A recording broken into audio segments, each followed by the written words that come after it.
ნინო კუზანოვას სასწრაფოდ უნდა ჩამოერთოს საექიმო ლიცენზია და მის წინააღმდეგ უნდა აღიძრას სისხლის სამართლის საქმე. ლოგიკური დასკვნა არის ეს არაფერი განსაკუთრებული გამოძიის არ უნდა, რა ქვია, გამოჩხრეკვა.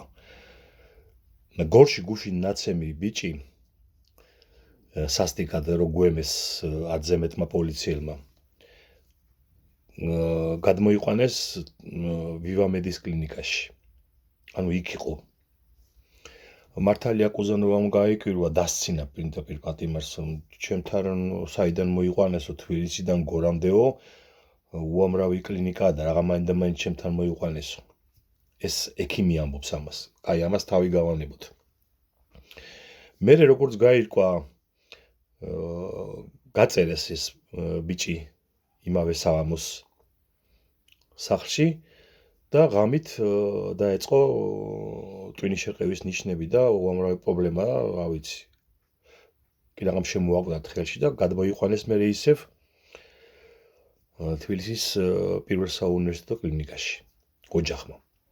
ანუ ჩვენ ზუსტად ვიცით, რომ უმძიმეს მდგომარეობაში მყოფი პაციენტი, ნაცემი, ნაგვემი, ნეკნებ ჩამტრეული, ტვინშერყეული გადმოიყვანეს ვივამედის კლინიკაში და შემდეგ რამდენიმე საათში ეს ნაგვემ ნაცემი, რა ვიცი, სიკვდილის ცოცხლის ზღვარზე მყოფი ადამიანი გაწერეს, სახლში გაუშვეს.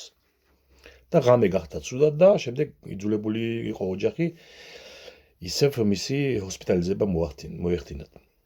მარტივი კითხვა არის, მეგობრებო, ეხლა დიდი სამედიცინო განათლება არის ამისთვის საჭირო, რომ ლოგიკური დასკვნა გავაკეთოთ, რატომ გაწერეს ნინო კუზანოვას კლინიკიდან, რომელიც ბევრისგან არის ფაშისტურ ორგანიზაციად მონათლული, თავად ნინო კუზანოვას პერსონიდან გამომდინარეც, რატომ გაწერეს მძიმე პაციენტის სახლში. ეს არ არის სამედიცინო დანაშაული? ეს არ არის უმძიმესი სისხლის სამართლის დანაშაული? რა ვიცი, აბა იქნება მემეშლება რამე არ მყოფნის სათანადო განათლება, ლოგიკა, აზრის ჩამოყალიბების უნარი. დამიწერეთ კომენტარებში, ძალიან გთხოვთ, დამეხმარეთ. დეიდებო და ბიძიებო თქვენი თვალების ჭირიმე. ეს არ არის დანაშაული? სამედიცინოც და სისხლის სამართლით. აი ეს კაცი რომ მომკვდარიყო ახლა გუშინ სახლში გაწერილი, თუ არ შეიძლებოდა რომ მომკვდარიყო. თუ 10 კაცი არ უტყამდა თავში და მუცაში წიხლებს და ყოველწუთს არ შეიძლება რომ გარდაიცვალოს ის. გთხოვთ, მიპასუხეთ და უნდა ჩამოერთვას თუ არა ნინო კუზანოვას საექიმო ლიცენზია და ლიცენზია კი არა სისხლის სამართლის საქმე უნდა აღიძრას თუ არა მის წინააღმდეგ.